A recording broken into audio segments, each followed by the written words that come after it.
Wow, okay, hello everyone, my name is Will Missit. Welcome to another episode of the Trimming Armour podcast. It is quite late for most of us, maybe except our guest who's American, which is why we're doing this so late. Regicidal, hello, how are you doing today? Do you want to introduce yourself? Say a little bit about you, what do you do, who you are, and why you're here today. Well, hello, hi everybody, and hi guys, thanks for having me on, I appreciate it. First of all, I wanted to say thank you to just all of you real quick, because in one way or another, you all showed your kind of respect and help towards me and the opinion you voiced on social media, or you said, sorry to see you go, or some sort of thing along that line. So I really appreciate the support from each and every one of you, so thank you very much for that. And it's an honor to be on here. First of all, my name is Lee. You may know me as Regicidal. You may have known me as Mod Lee. And yeah, I've been making videos about RuneScape since about 2005. I'm probably the oldest standing RuneScape video maker that still makes content in one way or another. I make YouTube content on my YouTube channel, Regicidal, or actually it is Regicidal. I thought it was Regicidal 1 for a second, but that changed a while back. So Regicidal on YouTube, Regicidal on Twitch. You can find me there everywhere, Twitter, Instagram, Regicidal. That's where you could find me there. And yeah, I just made RuneScape content forever. I got picked up by Jagex in 2013. I worked for Jagex for 6 years as a community manager, a video marketing executive, and stream coordinator and whatnot. So I worked for Jagex for 6 years. It was a lot of fun. It was a good time. But now I no longer work for Jagex as of September 1st. And here I am just making independent content on my own again, like I was in 2005. So yes, that's me. Hello. I get so many questions out of those 2 minutes, well, 1 minute even. Yeah, I have so much I want to ask. Oh my god, this is going to turn into like an interview podcast pretty quickly, but we'll try to keep it cool. I suddenly feel like a test subject at a zoo. Yeah, maybe. Well, we tried to do that with Asher's last week, but that didn't really go as planned. He joined later. We got some things, but yeah. You mentioned you're basically everywhere on social media, though. I imagine that like Pitbull meme, you know, Mr. Worldwide, but with your face on it instead. So it's been quite an exciting week. I mentioned that I kind of wanted to touch onto the Reddit theme. Maybe we can start with that. Is that okay with you guys? Absolutely. Yeah, sure. The thing is, right, I was browsing Reddit the other day being earlier today, and I kind of started to notice, well, something I guess we've all noticed in the past, how the negativity level on Reddit is quite high, and it's been like that for quite some time, and at least for me, I noticed that when I go on there and read it through, I never really leave the subreddit of RuneScape feeling good about the game or good about myself. Does anyone else feel like that as well, or is that just me? It's one of those things where I think there was an article wrote on it or something. It was a while ago now because it's been like it for a long time. It was rated one of the least positive subreddits ever because it had the most amount of like threads that were just made to complain and the least amount of praise to a game in thread, because obviously every, you know, even Fortnite, stuff like that, they get plenty of like people moaning.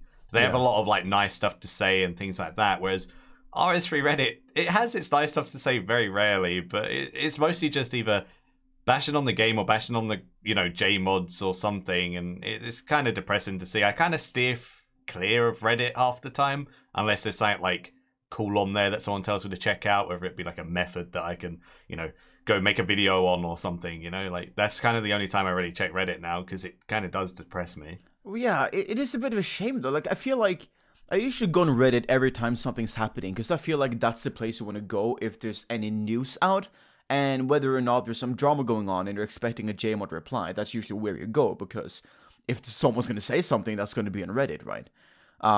But I don't know, like, I feel like if I avoided Reddit altogether, I'd feel like the game was thriving a lot better, maybe. But then again, I'd be feeling like I'm missing out. It's like avoiding the news and just assuming there's no attacks in the world, you know? But in like Reddit's defense, like, you know, we like to, not we, but they like to complain a lot. And I agree with you.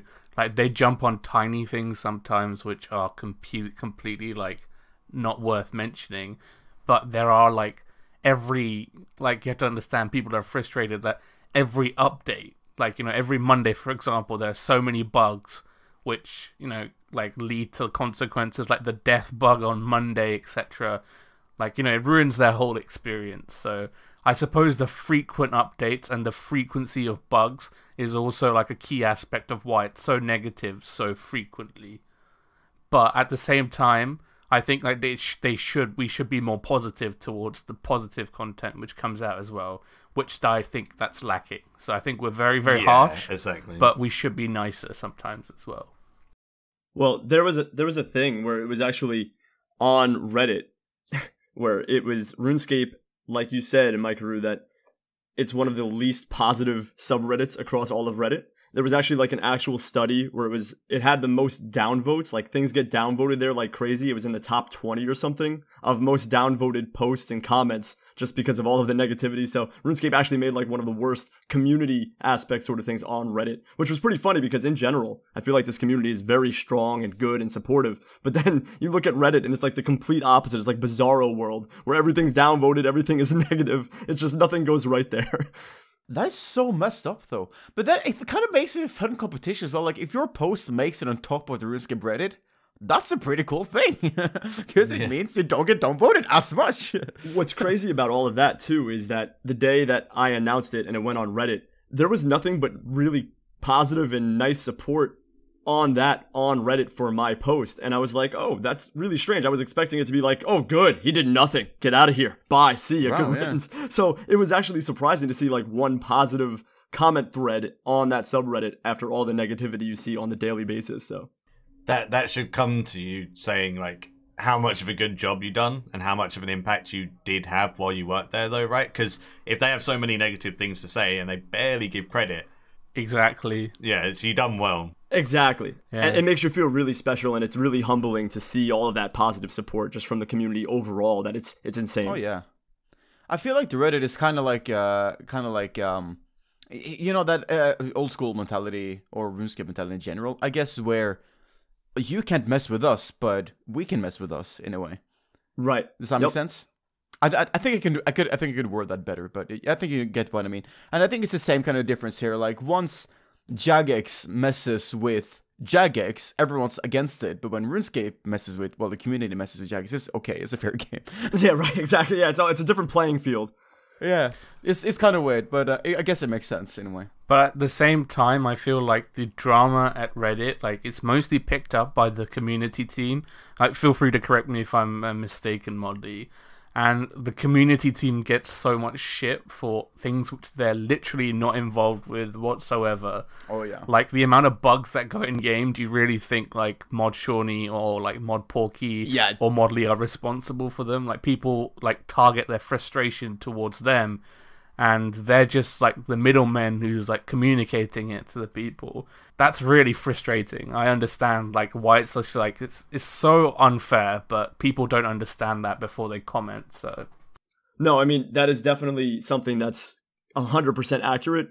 I don't think many of the community team members get that kind of flack. Now, obviously, we're the people who deal with everyone. We really didn't have a team that took criticism or did kind of player feedback and whatnot. There was a field, but it wasn't very in-depth, and you don't know those people directly. Like, you had Steve W. and all these other people navigating that stuff. But in terms of the community team, you had a set amount of people that you interacted with on a daily basis. You saw Shawnee, you saw Porky, you saw JD, you saw me. So there was only a few people you can actually talk to and know you'd get a response out of. So for the most part, people interact with us and think we're the people that did the wrong things because they're the only ones that they can interact with. And that's the hard part to get around, is that we don't do the updates. You know, when I made the patch notes videos, people were like, when are you going to patch this? This is so broken. You know, why are you fixing text updates, Mod Lee? And why are you not fixing this giant bug? And I'm like, dude, I don't do any of that. How does that make you feel? Because if it was me, I'd be like, okay, I know it's part of my job to like kind of take this feedback on board, but do you not feel like, okay, look, this is the person you need to talk to. Why don't you direct all your frustration towards them, or like, you know, talk to them directly? Do you feel like that's a good way of doing it, or is that not really a healthy way of treating the situation? See, that's one of the problems too, is that it would be so easy to say, hey, you know, I'm not the person to talk to this about, but you can talk to this person and have a conversation with them about this. However, most of the employees at Jagex, let's say someone who's a content dev or someone who is a QA person. So say you have someone who's very busy with their job and coding and whatnot. They very rarely tune into streams or attend streams or interact on social media. Usually the excuse is we're too busy doing this sort of thing to interact with all that stuff. And it's very difficult for them to actually interact with the community, even though I don't think it's that difficult. But usually if I were to be like, remember Mod Chris L back in the day who did bossing, if I were like, hey, you can talk to Mod Chris L about this bossing thing instead of me, he might be able to respond. But nowadays, I also don't know many of the new people working at Jagex since I haven't been there in a year. And I can't really reference who I'm supposed to reference to. And even if I do, I can't guarantee they're going to respond, and it might just fall on deaf ears. So basically all I did and all I tried to do when I was working with Jagex is when someone were to voice an opinion like that, like let's say I read a comment on the patch notes video where it says, hey, there's this bug going on, I think this is important, Modly, why didn't you fix this? This is ridiculous. I take that, I reply to them and say, hey, I'll send this to the right people. And what I do, instead of, directing them towards a JMod to talk to, I'll just write down in a giant notepad of things that I know need fixing if anyone reports anything to me, and then I report it to the QA team and let them do with whatever they please with that. So I pretty much just compiled all of the data and sent it in the right direction. Obviously, it's frustrating because I don't make the patch notes, I don't make the updates, I'm not a content developer, I'm just showcasing it in content, but it's definitely easy for me to compile a list and push it to the right people. Obviously, people don't see that on the surface that I'm doing that, or that I, have been behind a lot of the patch notes due to people reporting it to me and me reporting it to the right people. But it's definitely frustrating getting those comments and like, hey, why didn't you fix this or this or this? But I didn't really get many of those, and I kind of just took it on the chin and tried to better it. But that's about it. Yeah. But that's a very key issue that you come up with there. Like you said that a lot of the new people, you feel like, don't correct me if I'm wrong, I don't want to put words in your mouth, but you said like they're not in touch with the game, or like do you feel like they are not in touch with the social media or what's going on with the community, and therefore they can't interact with them directly? Do you feel like it's necessary for them to do so? Like that's a prerequisite of working at Jagex? Because I feel like it should be, personally, from the outside, but I don't know how it's like in there, so I'm just wondering what you think about that. Yeah, now I don't think that they're out of touch with the community stuff. I mean, it makes my head boggle when, obviously the community interacts to the way of me losing my job in the way they did, and them being like, oh, no, it's no problem. We can just, everything's okay. We're good. But in general, I don't think that they're completely out of touch with everything going on. I mean, they read Reddit a lot. The community team does a good job of interacting with everybody, but I feel like everyone in a global way of the company aren't always in touch. Like I said, the community team is on board, but the content developers, QA, they're focused on their job. They're busy doing their work, and they do a good job. Sometimes things break with new updates, of course, but I think that everyone should be able to either A, have played RuneScape before, or play RuneScape actively just a little bit. I mean, just a very little bit, so you know the gist of everything that's going on, and that you can interact with people about it. And that's what I thought was important about when I got hired, is it was really cool to see Jagex going in a direction where they're starting to hire people who are veterans of the game, or people who play the game, or have made content for people for ages. And it's really cool to see that. Like back in 2013, when I got hired alongside two other people who were making content, the community went crazy. They were like, this is awesome. Great. Finally, we can talk to these people, and they will talk to Jagex, and they can bridge the gap between the community and us. And it's just cool because they know how the game is. They know what the community is saying. They know how to react to all of this stuff. So it was really cool to see that happening. And I feel like we're kind of reverting back to how it used to be, where it's not much interaction between Jagex and the community, and even when there is, there seems to be a lot of miscommunication nowadays. Like, as you see, Shawnee, first of all, Shawnee is extremely overworked, and Shawnee is incredible. He's a great community figure, and if we ever lost Shawnee on top of me, then I would call Doomsday and hit that Doomsday button, because Shawnee probably cares just as much, if not a little bit more, than I did about my job. And he does an incredible job with interacting with the community and trying to get things right. He truly cares about this game. He plays the game. He works hard. He does a great job. But besides him, I don't really know of any other community mods that play the game or interact with that stuff or know what's going on in general. So I'm not bashing anybody, of course, but I think it's more important to have people who understand the game and the community behind it than just have people that are experienced with posting social media stuff. You know what I mean? I think that it's more important to have a community team that knows the community and knows the game rather than it being more business focused. Can I quickly say something about Mod Shawnee that I learned today? Yeah. I had Mod Shogun in my stream, and we were talking. Some guy in my stream was like, "Oh, I worked the whole day today. No one told me that I wasn't actually supposed to be working, but I'd done a whole day." And then Mod Shogun was like, "Oh, the only person that I know has done something like that was Mod Shawnee worked for 5 days in a week when it was his week off, and nobody told him, and he done the whole thing. That's insane."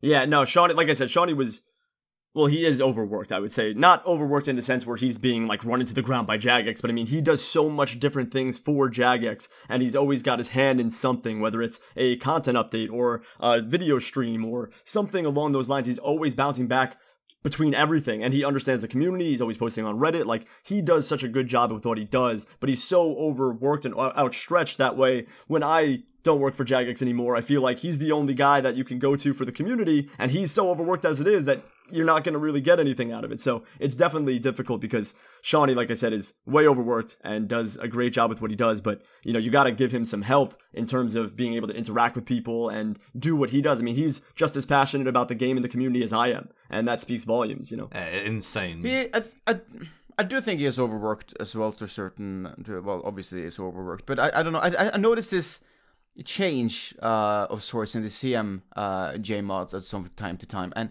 it mostly goes with Shawnee and Porky, I guess. Kind of word this without sounding like I'm trying to push him down somehow, but at least my experience with Shawnee was that in the very beginning of Jagex, he was very personal of sorts. You know, he would talk to you as if you were a friend, and kind of go with that entire schematics of like, I'm here to help and I'm a good person and all that stuff. Not that he's not now, he still is. But I feel like there's a huge level of professionality who's been hitting the CM team over the past couple of years. Very visual on the ones that speak publicly, obviously Shawnee and Porky. Where they will talk to us as if we are customers rather than people, per se. And I noticed that, especially, as I said, the past couple of years, it kind of worries me a bit. It might be because they're overworked. I don't know, that they have to distance themselves from personal relationships or that image of personal relationship, but I feel like it distances it a bit more than what it necessarily should, if that makes sense. Yeah, I feel like it's what Lee just touched on, saying like, you know, when it changed in 2013, it went for the better and it was all community and stuff, and now it's going back to what it was before that with less community stuff and a bit more like trying to be super professional, which is cool, but at the same time, it's like now you're just like being professional 24/7. Yeah, you gotta be professional at times, but you want to be personal with the people as well. Otherwise, they're not going to see you as a friendly figure. Right. They'll just see you as like an overlord. You know.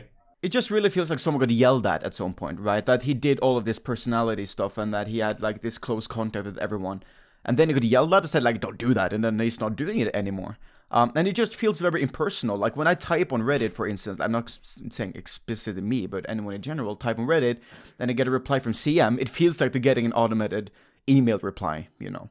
And it's nice to have that close touchness, but it just feels like they're not taking us as seriously as I would want, maybe. Yeah, so basically, you know, you guys are definitely touching on it completely correct, where, you know, at the start, so Shawnee, I believe he started with one of the other games Jagex had. I forget what it was, Block and Load, I think it was? Ace of Spades, that was amazing. Ace of Spades, right, exactly. Ace of Spades and Block and Load. He was the streamer for that, for the Jagex side of things. He ran that Twitch channel, he streamed the game, it was very community friendly with that side of things. Then he came over to RuneScape, and when he did come over to RuneScape, he started playing RuneScape more frequently, he started getting more in depth with it, he started learning more about it, he started interacting with the community a lot and getting to know everybody, and he was very personal with everything that was going on. He was personal with the community, with everything. He was very passionate, he tries very hard, but I think now, as you said, it might seem more robotic, so to speak, instead of this real personal connection, because he has so many things he's doing that he has to almost give a generic response. He can't go super in depth. I've seen him go super in depth with a bunch of things, but as Maikeru said, it's kind of reverting back to the old way, which I originally said, is Jagex basically had a community management team, and you really didn't know any of them at all for a while. Like, that was before social media and whatnot. That was before anyone could have a Twitter or an Instagram or any of that. It was mainly just on the forums. You knew forum mods, and that's it. You knew the Jagex mods from the forums. That's about it.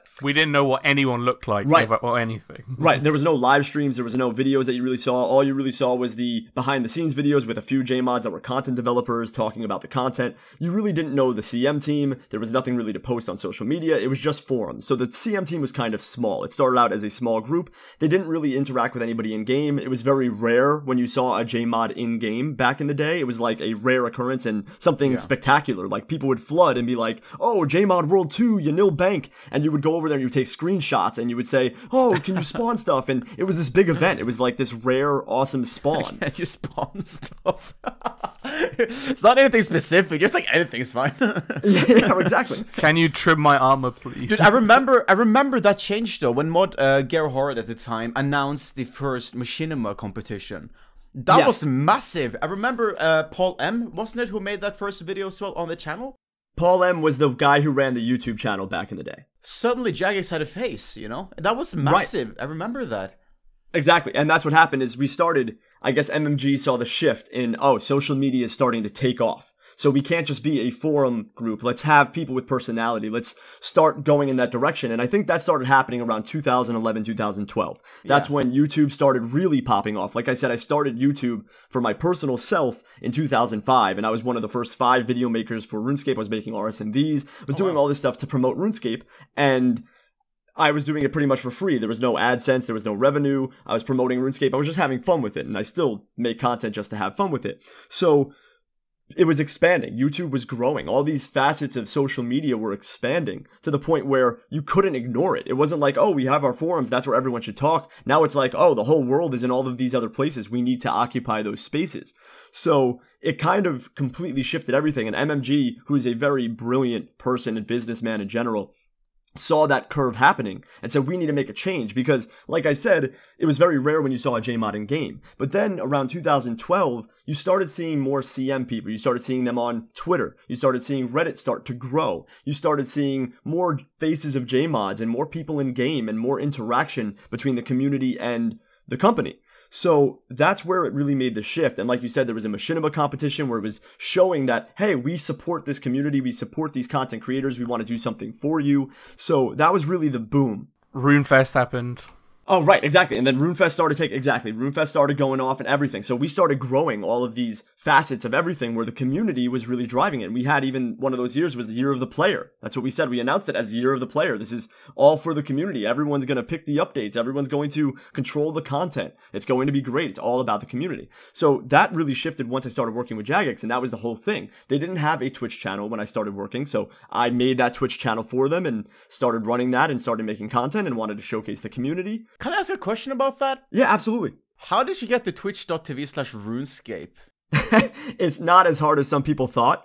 So when Twitch came out, someone took the RuneScape name. Just like on any platform, if you make an account, I'm sure all of your accounts anywhere, if you try to make an Xbox account, you can't get Will Missit or Maikeru or Ravlar. So, you know, you can't get your names anymore. And RuneScape was obviously taken right off the bat. So I don't know why, but Jagex thought it was smart to make a Twitch and then name it RuneScape Community. So that was the Twitch for a long time. It was twitch.tv/RuneScape Community. Right. And they never streamed on it. They just had this Twitch channel, just kind of a floating thing taking up space.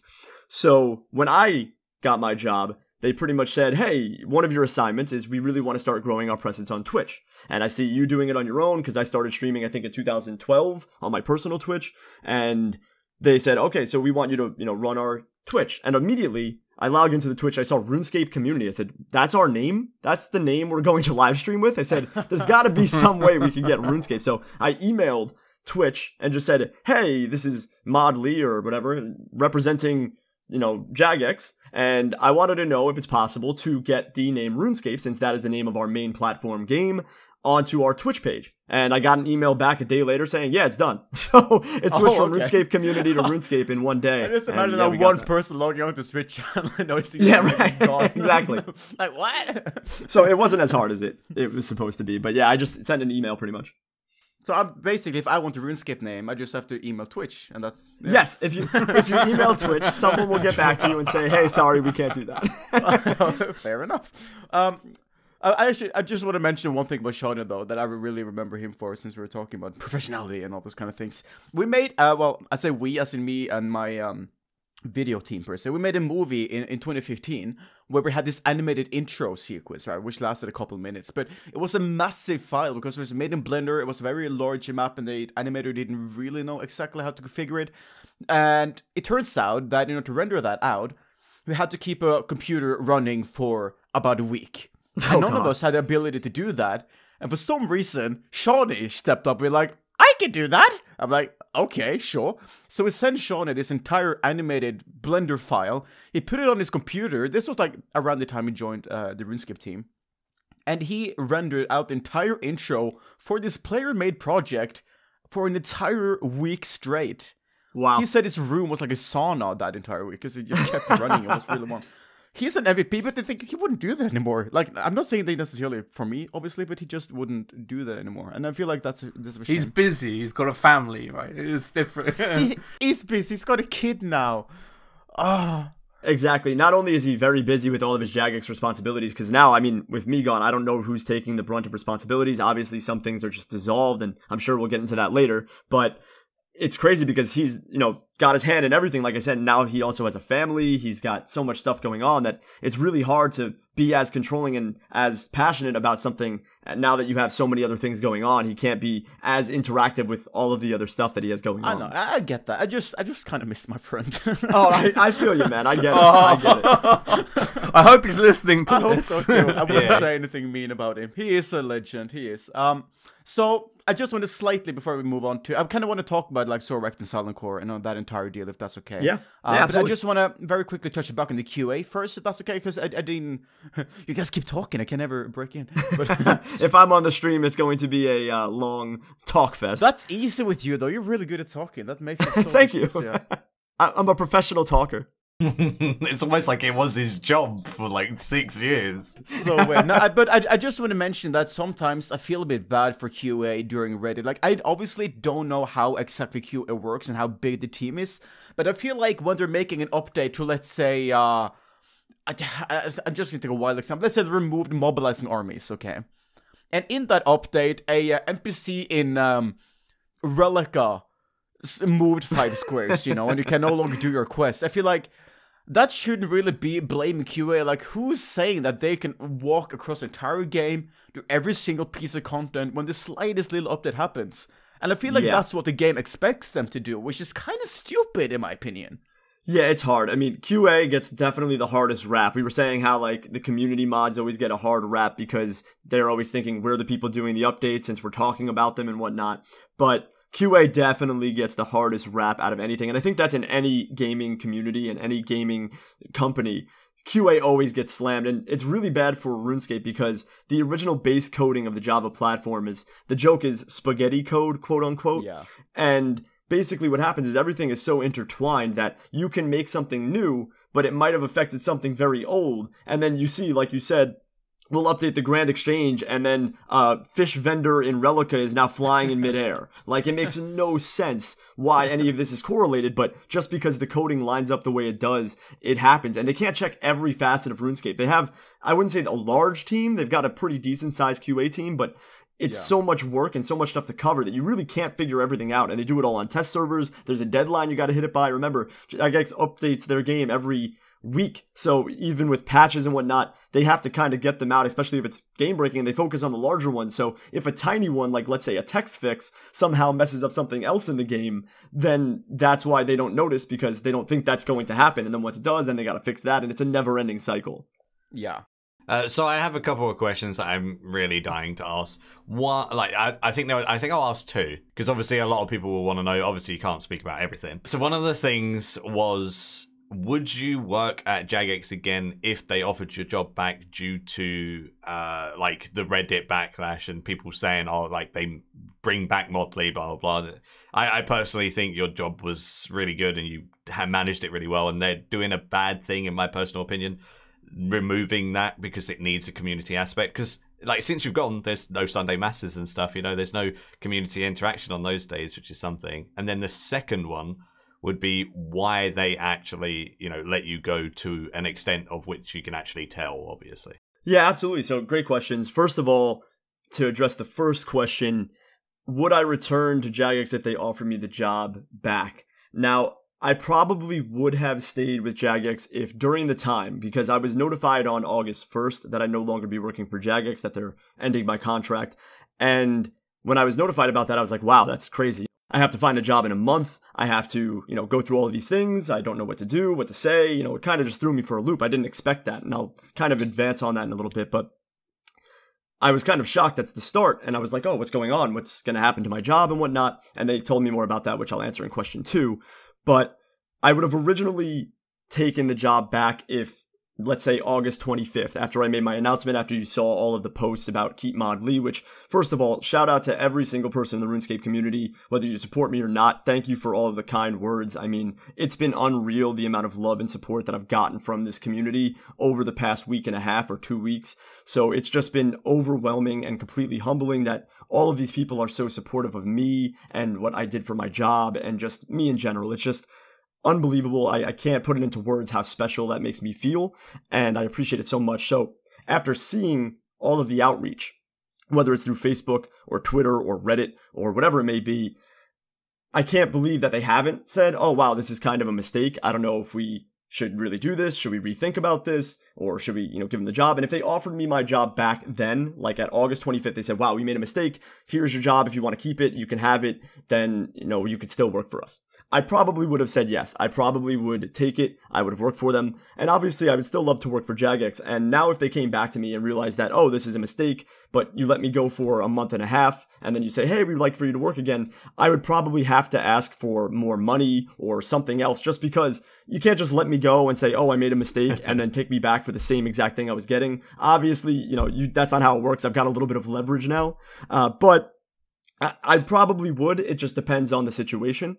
But it's kind of hard because, like I said, when a company feels like you're not important or not important enough to keep, and that we think that you're expendable or replaceable, whatever that may be, then it's kind of hard to return to that company and be like, yeah, I'm okay with everything.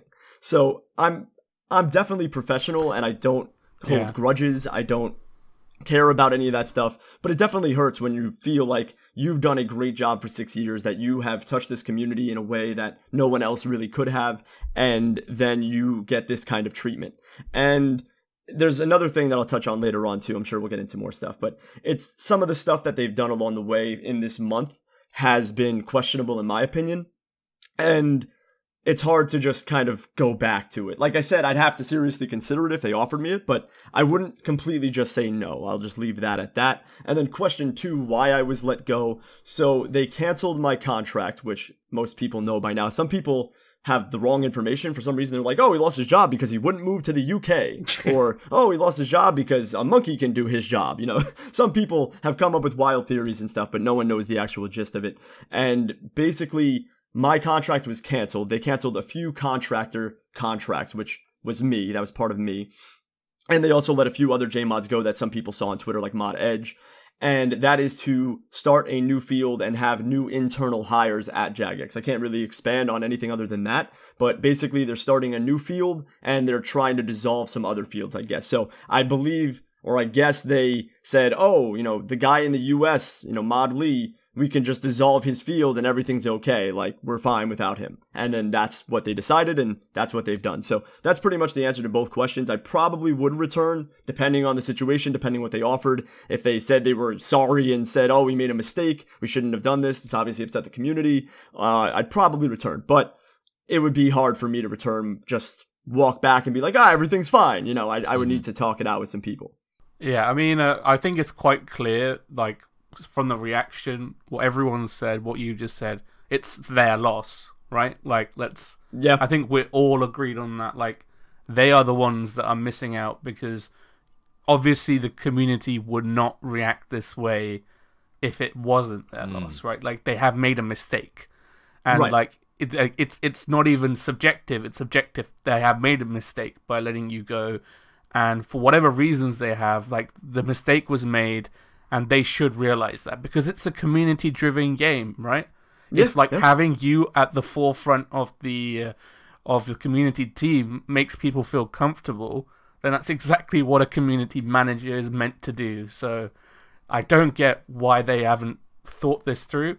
And I just really wonder, like, who's the one making these decisions, because the people making these decisions, it seems like they're not really understanding the crux of the game, which is, it is a community game, and that will always be the heart of the game, in my opinion. Right, in my opinion, too, is not just because this was my job and I'm out of a job and I have to find another thing and it's an inconvenience to me, but in general, if I was someone who ran a company, whether it's Jagex or anything else, if I'm someone who runs a company and I made a decision to let go of someone who is a big face of the game, I mean, face it, who else streams on the Runescape Twitch or makes YouTube content for them that you know by face? Maybe you know Mod Osborne, you know Mod Mark, you know Mod Shawnee. Other than that, who else do you know? I'm the only other one who really had a face in the game or for the community and represented that kind of aspect. So you take away that, and now you really lost a face of the game, so to speak. And I'm not trying to bolster myself at all. I'm just trying to say that, like, you lost someone who was pretty important in the focal point of the community.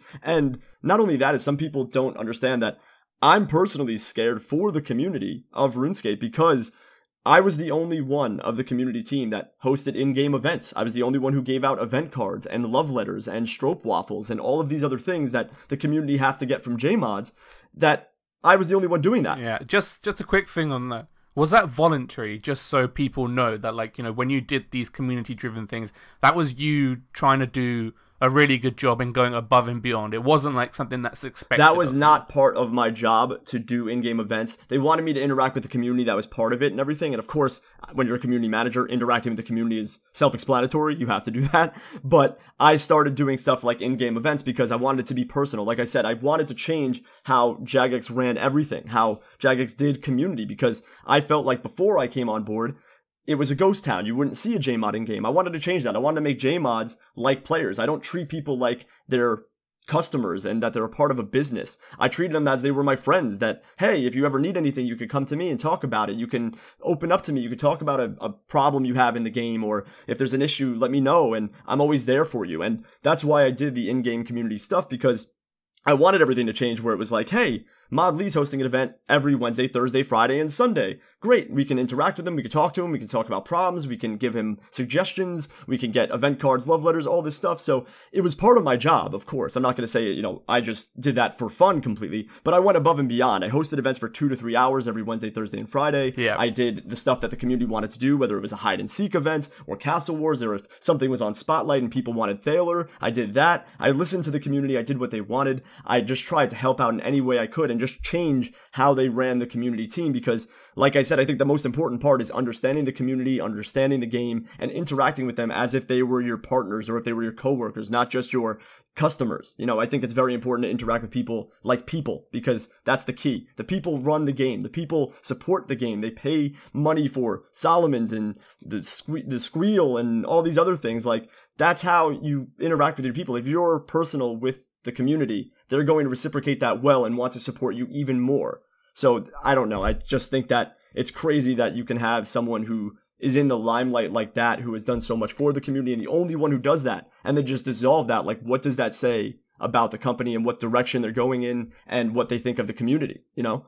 That's worrying. That's really worrying, because I think we're all on the same wavelength there. That, like, that's the direction. You know, that's the important thing. Like, okay, they made this move, but what does that mean in their strategy? Like, something's changing, and I agree. Like, if they're going away from a community-driven focus, then that's the issue I think I have with the future of the game. That was what I was thinking as well, in big terms, because, like, I was thinking about the situation more of like the service you would provide, Lee. As in, the community aspect is important, and obviously it is important because you need someone who interacts with the community, who is a part of the community, and who can see the player as players, right? Right. If they had a plan on this, let's say they were getting something from the UK and was going to be doing the streams from now on, that'd be kind of different, because it would still fill your position. Right. But what I'm worried about is that they're not doing that. That they're just taking that entirely community aspect out and replacing it with streamers who do Runescape, right? I don't think that is the right move at all. I'm very worried about that. So there's something that I've always wondered as well. Like you said, they're taking it completely away, and they're not replacing it with anything. But they're also taking the money away from what they've invested in that and putting it elsewhere. But they've made record-breaking turnovers, and their company is doing very well. So, yeah, okay, obviously expenditures are a big thing, overhead's a big thing, you want to cut your costs down as low as possible. But I don't mean to be like mean or say anything that's out of order, but I'm sure the money that they were paying you probably wasn't as much as you probably would have wanted. Right, well, as far as I know, first of all, that they're not replacing my job. I don't know anyone in line that's going to be doing what I did. I don't think there's anyone lined up to do that or any hire that they're going to have to make patch notes videos or any YouTube content. I don't think there's going to be anyone streaming on Sundays or doing anything in community interactive. No one has even, from the community team currently, started hosting in-game events temporarily. That's just shut down. There's been nothing. There's no in-game events. There's no streams other than the Q&A, which is now filled with Keep Mod Lee in the chat, which is insane. But there's nothing going on. That what I did is just completely dissolved. It's gone. It's like I didn't even do anything. Like I set this up, Twitch and YouTube content and additional series and supporting the community and helping out, and then that's just all gone. So it's definitely scary to see that. Like I said, I don't know if they plan on bringing someone in or what they're going to do with that. All I know is that they're starting up a new field at Jagex, and they needed to, loosen up some of the budget to pay new internal hires, which I get it. You need to cut places like if you have, say, 15 QA people and you need 14 QA people for something and you have to cut one of them, it kind of makes sense. I get it. You have to make cuts somewhere, and like you said, with overhead and everything, you want to keep your costs down. But Jagex has been profitable for a while now, and everyone goes, oh, RS3 is dead, RS3 is on the way out. No, it's actually more popular than ever. It's making more revenue than ever. Maybe memberships are down, but money and profits are actually going up. And they've gone up from 2017 to 2018. They're record-breaking, like you said. We have new investors. So they're in a good spot financially. And what blows my mind as well is, think about it. I stream on Twitch every Sunday, and every stream, I say probably about 50 to 100 people subscribe with Twitch Prime. Okay, so you all know how streaming works and how much money you get from Twitch Prime. Like, I don't know that what all goes to charity, I think, from the RuneScape official stream. I believe it all goes to charity, right? But in general, they get $250 off every sub. Okay, so from that alone, plus the monetization of the YouTube videos from the patch notes, which averaged about 10,000 views per video. Besides those two things, that money that they're making from my content alone kind of pays for half of me. So besides that being pushed out as a good look for, your YouTube, more content, more Twitch, just bringing more people to the pages and more people to watch and be entertained and have people coming to the site and playing the game, it was kind of paying for itself, that job, so to speak. Someone was getting those Twitch Prime subscribers. Now, sure, it most likely goes to charity, but still, that's what you chose to do, and that money is going to charity, but that money is also being used to pay me. So just dissolving that and getting rid of that is kind of mind-blowing, just because it kind of paid for itself, that job. And it was a good look for the community, and now you're getting rid of it completely, and you have no plans to really do anything. At least I don't think so. So that's the thing, right? So I didn't mean any harm by saying, like, you probably didn't get paid as much as you want or whatever. I'm not going into... Oh, no, and to address that, too, is, in general, I was getting paid... I'm not going to say any numbers or anything like that, but in the regards to my pay, the job that I was doing with the title, I probably would have been making about 15 to 20,000 more a year if I were to get that same kind of job for a company in New York City. Yeah. So I wouldn't say I was underpaid at all. Don't take that out of context at all. Jagex definitely did right by me for the most part. They've always treated me right and did well. This was the first time that anything was crazy. Obviously, I lost my job, so that's gonna hurt. But this was the first time that they really didn't listen, didn't care, and kind of just did their own thing and didn't treat me right. They obviously told me with enough time to try to find another job and whatnot, but they didn't really treat that situation right. At the very least, if you were going to let me go, let me do one last RuneFest. Let me work for additional 2 months. Fly me out for RuneFest. Let me host that stream instead of hiring someone else or doing something else for the stream, because I've hosted the RuneFest stream for 5 years. I know what I'm doing. I'm good at it. And then let me go after RuneFest. Sit me down and say, hey, we're not going to renew your contract anymore. It's been great. Thank you for working for us. That way it's in person. It's custom. It makes sense. It's one last hurrah. I went out with a bang with RuneFest, and, now I have to go a separate direction. That would have been okay for me, and I would have been even better with that than how this went out. But instead, you tell me over Discord, out of nowhere. Over Discord? Damn. What? Dude! Over a Discord meeting. Yeah, it was... Like I said, it's hard to communicate with each other because we're overseas, we are different time zones, so the only way we can interact is through a phone call or Discord. But we set up a Discord meeting, and it was weird because it had no subject in an email. I went onto a Discord meeting, and after that, I got told that I was being let go and my contract was being canceled, and it was just literally out of nowhere. And the crazy part about all of this, which most people don't know, so when I first started working with Jagex, I was still in college, and I was getting paid a certain amount. And about a year later, they said, hey, you know, we really love the work you're doing. You're doing a great job. We love this field. And at that time, Silent Core and So Wrecked no longer worked for the company. I was the only one left remaining after that. And, Will, you can talk more about that afterwards. I know you wanted to touch on that too. But I was the only one out of those 3 people in that field that was remaining. And they wanted to continue doing business with me. So I was there for RuneFest, and they sat me down and said, hey, we want to give you another year of a contract. We want to give you a raise, etc. So that first year, I got my first raise, okay? Then I didn't get another raise for about 2 years later. And in general, if you don't know, you're supposed to get a 2% raise after every year or something along those lines, depending on what company you work for and whatnot. Every business is a little different, but a 2% raise is justified after every year. So for about 2 years, I didn't get another raise. And that was kind of a problem to me because, you know, now I'm out of college, kind of need to pay some money back, need some more money. But I never did this job for the money. It was a job that I took out of passion and out of pure love for the game and community. And it's a dream job, let's face it. I mean, anyone would love to do this job because it's incredible. So I took the job and I got paid a certain amount, got a raise 1 year later, and then didn't get a raise for 3 years. And it came up to the point where now I'm married with my wife and I have an apartment. I've got all these bills to pay and stuff. And I went to them and I said, hey, look, I've never done this job out of the money and I've never asked for a raise. I've never asked for anything, but I haven't gotten a raise in about 3 years and I would like to make some more money because I, have a family to support now. I've got a wife to support. I've got bills and just like normal people stuff. I've got some stuff to do. So I could really use a raise. And I didn't get a raise for about 8 months after that, after initially bringing it up.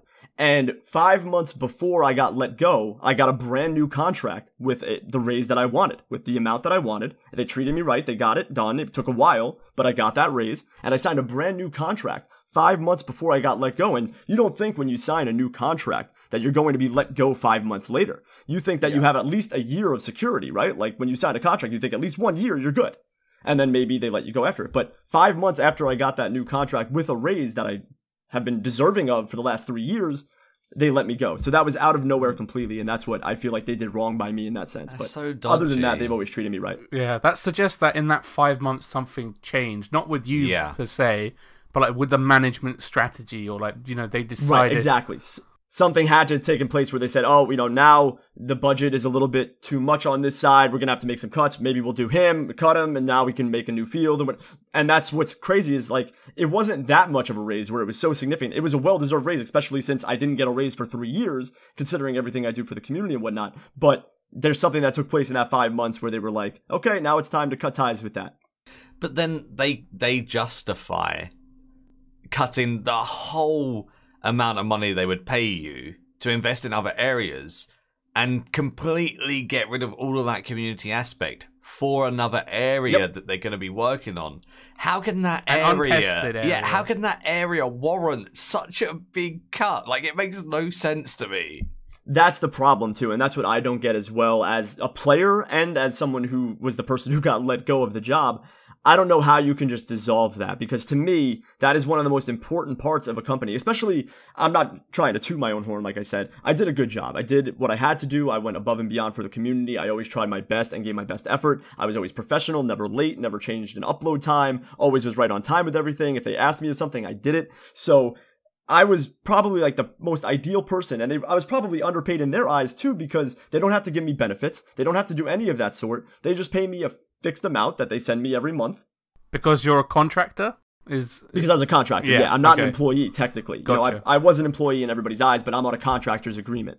So I had a contractor's contract, and I don't get benefits. I don't get any of that stuff. So instead of getting someone in-house, where they probably pay them close to the same amount they paid me, plus they have to give out benefits, plus they have to give out parking spot, plus they have to give out all this other stuff, I was probably a bargain for the price and for what I did. And for the 6 years that I've provided my service there and what I've built and all of the, I guess, relationships I've built with everyone and how the community trusted me and how I was the only person doing any of that, to just let that go and dissolve it, it's really mind-blowing. Like I said, it took me by surprise, it took my wife by surprise. We were all just flabbergasted that, like, this was the direction they're going in. And even my father, who's been a businessman forever, was like, how could they do that? Like, if I saw that the most important figure of my company for a community aspect was being let go, I'd be like, whose decision was that to do that? Like, I didn't sign off on that. Why would you let that person go? As being young, passionate, and caring about their job.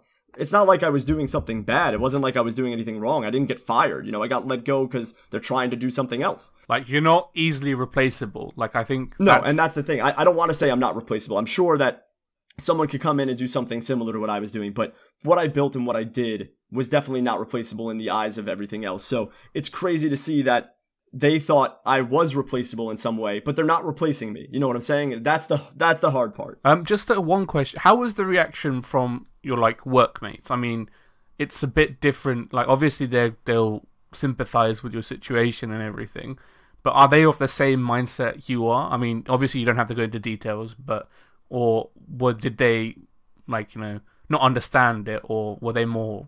I don't know. It must be a complex situation, but how did everyone feel about it? For the most part, a lot of people had no idea. Like, it obviously wasn't told around the office that it was happening. I guess a few select CM members knew, but even Shawnee didn't know. And that was crazy to me, that it wasn't a thing that they were like, oh, okay, Lee's leaving, we have to pick up different responsibilities, you have to run the forums, you have to do in-game events. It wasn't like it was being spread around. It was just like, Lee's getting let go, and everyone kind of found out from my Twitter post. Only the person who let me go and talked to me on Discord about it, and the higher-ups, those are the only people who kind of knew about it, but no one else really knew about it. So when I made the post, everyone was like, oh, wow, that's insane. I'm sorry to hear you go. And, you know, all my close friends at Jagex were like, wow, that's insane. I can't believe they're letting you go and getting rid of this. I feel like you're super important to the company, and they're just kind of letting it go. And I appreciate all the love and support. Like, the one thing that's great about Jagex is the people that work there are all very friendly and loving, and it's like a second family. I always say that. Whenever I go to the UK for RuneFest, they were always warm and welcoming, and always, if I needed help, they were there to help me.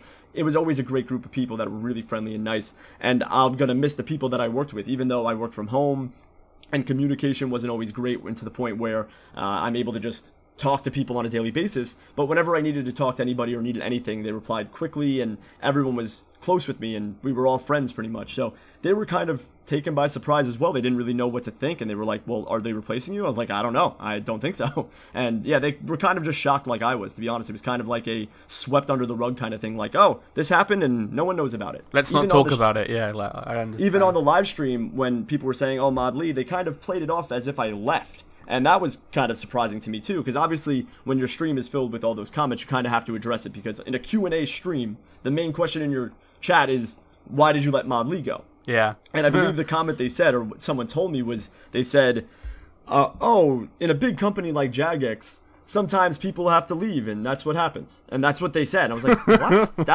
That's the comment you made to address that? Like, it's they're acting as if I just left and it was my decision. You know, like, so I clearly vocally made it clear that I don't want to leave. I wouldn't leave if it was up to me. You know, I would have kept that job. So I don't know. Yeah. I was. Wow, it's a lot of information in one go. You mentioned that RuneScape 3 is doing better than ever, but do you feel that way in terms of the community? In terms of the community, I feel like I know a lot of them already, and it's not expanding as much, if I had to say. I would say that the expansion of player base, we have a lot of returning players. That's pretty much where all of Jagex's revenue comes from membership, is mainly returning players. New players and new memberships is a part of it, but it's not as big as returning players. Obviously, the long-term players are here to stay. They don't want to quit RuneScape. Everyone knows the meme that it's impossible to quit RuneScape. But the returning players, the people that are already part of the community, are the people that are really paying the profits. They are the people that are paying for membership, doing Twitch Prime, buying stuff from Solomon's, doing stuff for Treasure Hunter, etc. You know, that's the core people that they're applying to. The new audience, the new members, isn't really their big derivative. So I would say that I feel as if the community is great. I've always felt that way. I feel like everyone in the community is excellent, and it's such a great audience and great amount of people. And the problem with it is that there's not many new people joining along and being like, oh, RuneScape's this thing, there's new old school players, and I feel like old school has more new membership increase for their revenue. But RS3 doesn't really have that. We kind of have people who return to the game rather than new people joining the game, if that makes any sense. So I don't feel as if RuneScape is dying in any way, shape, or form. That's a lot of people's concern is like, oh, RuneScape's on the way out, RuneScape's going down. No, like I said, their profits are above that. But do I think the game is doing the best it ever has? I wouldn't say so. I see a lot of people commenting about, oh, we got another patch week, oh, there's no content this week, and it's very hard in this day and age to make new updates every single week like Jagex has done for the past 12 years, you know what I mean? Yeah. So it's very difficult to pump out updates on the regular, but I feel like that the game itself isn't going down and the community isn't going down, but we're just kind of stagnant, if that makes any sense as well. Like, I don't think we're on the decline. I just don't think we're going anywhere. I don't feel it's the best version of itself. Like, I don't feel like it's living up to the potential it has. It's not bad. It's right. Like, I just feel it could be better. You know what I mean? Like, I want to see now, it better. Let me ask you all a question, because I've talked about this with other people as well, and I'll say my sentiment on it as well, too. But where do you all think Jagex should be headed? What do you think the direction they should be going in is? Do you think they should be doubling down on community stuff? Do you think they should be highlighting the community more? Do you think we should be pushing out weekly updates more? What do you think would help increase the community? Honestly, though, right? I keep saying this every time people go like, "Oh, Runescape is dying." Like, dude, this has been dying since 2016. Well, 2006, following the community, which is 13 out of 18 years, and we're still doing pretty well, in my opinion. But obviously, the player count is, by the looks of it, going a bit down, and we can start to see a form of damage that is not really being repaired, that was not really as visible before, I guess.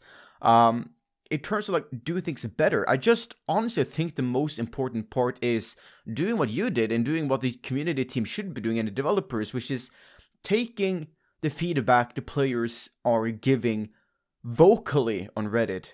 Not necessarily just on Reddit, just in player surveys. Like, Mod Researcher is doing a great job on that, I feel, because he's actually doing legitimate research by phone calls and meeting people and things like that. And I think they should take that information and do something with it, rather than the surveys and things like that they're pulling out, because that just gives a lot of average information of, that looks cool, but maybe we should work on something else that's not in the survey, you know?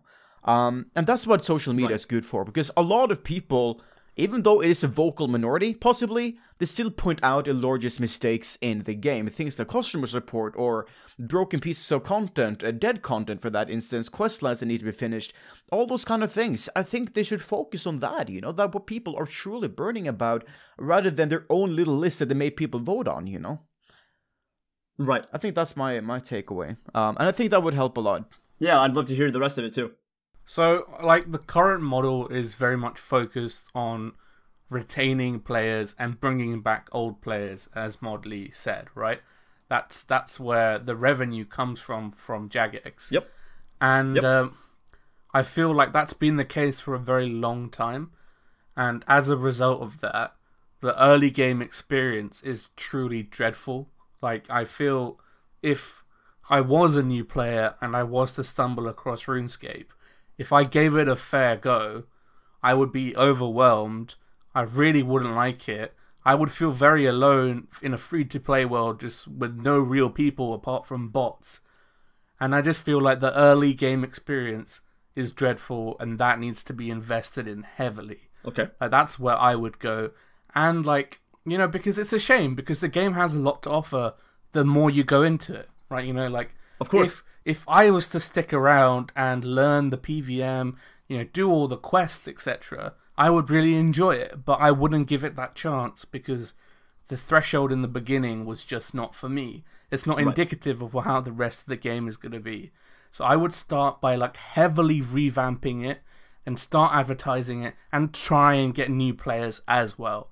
Like, you know, I know that their business model is on returning players, but that's not sustainable forever. People are growing up. Like, you know, we're all in our 20s now. 10 years down the line, we're not necessarily going to be playing games. Like, you know, we're going to be having families, having kids, etc. Is it sustainable in the long term? Not really. Like, it can't just be a cash cow where you're milking it all out now. Like, have some future towards the game. That's my personal opinion. Great. Maikeru? There was a couple of things that they've said recently that I thought would be really cool. And one of them was on the survey, and one of them was talking about esports within games. And then they said, like, you know, if there was a PVM challenge or a clue challenge, and they gave a couple of examples. And then obviously they didn't give this example, but you have like King of the Skill and stuff like that from old school that they done. Like if they were doing that stuff on RS3, it'd be pretty cool. But now that they don't have someone like Mod Lee, who the hell is going to host this? Who the hell is going to like make this a thing? Who's going to get the community together? How is this even going to happen? I feel like something like that would help so much. Imagine the RuneScape circuit that was a player-driven event. It had a prize pool of some in-game coins. Instead of prize pool of in-game coins, it could be cosmetics or pets. People love pets, right? It could be a cape, whatever. Like, it's cool. But they need a reward, or even an IRL cash prize like old school does. And then they need people to attend it and have fun with it, whether it be a random server or something, however it works. And then have that competition run, have people stream it, get more publicity to the game, have the official RuneScape stream it, and maybe showcase some people and how they're doing and stuff. And maybe someone like yourself could have done that. Right. But now that I feel like would bring so many new eyes to the competition that's going on, and they might be like, oh, this looks really cool actually, let's go explore this, and then they might give it a test. But obviously, like Rav said, the early game needs a bit of a revamp as well, especially free to play. So if I was going to say focus on anything, get more eyes to the game, whether it be a event or like a whole different thing like Deadman mode, but the equivalent for RS3, because it's not going to be Deadman mode. And then also make it so when someone starts the game, they're not in free-to-play hell, and it be really, really bad. So basically all that you've all said is pretty much a combination of my feeling, but I'll get into it right now. So in my opinion, RuneScape is the only game that exists that you could truly play it however you want. Like, of course, Minecraft is a sandbox game and you can play that however you want, but I'm talking about in MMORPGs. RuneScape is truly the only game out there that you could play however you want. You could be a level 3 skiller like We'll Miss It. You could be a 5.4 bill XP getter like Maikeru. Ravlar, I'm sorry, I don't know much about your account, but I know it's okay, them I'm too. a noob. I know them too more, but you know, you can play it how you want. You can only do quests in RuneScape. You can only boss in RuneScape. You can only go for a comp cape. You can only max out. You can be a level 3 skiller. You can be someone who has a goal of getting 99 woodcutting or 200 mil woodcutting and nothing else. You could truly play the game however you want. There is no restrictions. There's no nothing. Now, I think that should be the main focus. I think that we should not only double down on community stuff, but we should give the players everything they want. It's easy to say that from my perspective, but there's so many things that players suggest, and there's so many good ideas out there, and like on Reddit, and you see all these great suggestions, and they just kind of fall on deaf ears, where you need to double down on all of that. You need to fix, like you said, the early game. Maikeru said it would be great to have some kind of contest or competition, but what is going to make someone tune in? So I just started a new series on my own Twitch called Alpha Man, where it's an Iron Man series. I'm alphabet locked. I'm not going to get into it too much, but basically it's an Iron Man account, and I'm starting the game pretty much from scratch. So what I've learned as I'm playing is there are so many things on the early game that is messed up, or doesn't make sense, or there's typos, or there's graphical inconsistencies. Just the early game is a mess. It really is, and I haven't returned to this kind of content in 12, 13 years. So when I revisit all of this, I'm like, wow, if I was someone who never played this game before, I think I would stop right here. You know what I mean? Like, this is where I don't agree with some of this stuff. So when you have something exciting, let's say there was a big tournament coming up for RuneScape 3, like, oh, let's do it. Let's get a RuneScape 3 tournament going on, and let's get people or new eyes onto it. And then they log into their account on RuneScape, and they log into Taverly, and they immediately have no idea what to do or where to go. There's no tutorial island anymore. You could talk to Gudrick and do a shadow over Ashdale, but even that's a little bit confusing for a new player right off the bat. You could run around Taverly and see some cows and whatnot. You could open a bank, and then you have no direction. You really don't know what to do. There's no guide. There's no steps. There's no help. And then even if you do something, you're like, oh, this town looks a lot different than this town, or this quest has a lot of graphical inconsistencies compared to this quest. And when you do that, and you're like, oh, I want to do this tournament thing, but when you start, you're like, I'm so behind, I have no idea what to do, I don't know where to go, they're just going to stop. Even if you get new people to go, if your early game is messed up, no one's going to want to continue, or even try to progress to the point where we're doing a tournament. So all of that stuff falls into consideration. You all pretty much said different things that are all in my, idea. to go forward and double down on everything community. Suggest or promote that you can play this game however you want. You can be a killer, you could be a skiller, you can do quests, you can achieve whatever you want in this game. And that's the cool part. You can even play this game just to escape from reality. You can role play on World 42. You don't even have to play the game, essentially, to play the game. So it's really crazy to see that. I mean, like I said, there's a new field starting at Jagex, and let's say if it was something competitive or something, like Maikeru wanted to see, then if you have that kind of field and you have a messed up early game, you have no community mods that are doing anything in the spotlight, you lost me, who's going to, let's say, shoutcast an event? Who's going to get the community to get excited about this or promote this or make a video series on this? If you're not doing any of that, who's going to do it? And why is that going to, how would that succeed? So in my opinion, I think that you have to double down on community. You have to make sure that the players are heard. If they want an update, do it. No one was complaining about comp capes. There's people complaining about the Reaper update being attached to it, which all you had to do was remove the Reaper thing. Yeah, but exactly, instead, you changed Castle Wars, you changed this, you moved this around, everything's a new requirement. You got another thing, and most of the people are unhappy. Like, thank God the other model didn't go through with the 18 different capes, where everyone was confused by it, and no one had any clues, and it would have been just so repetitive and a total misplay.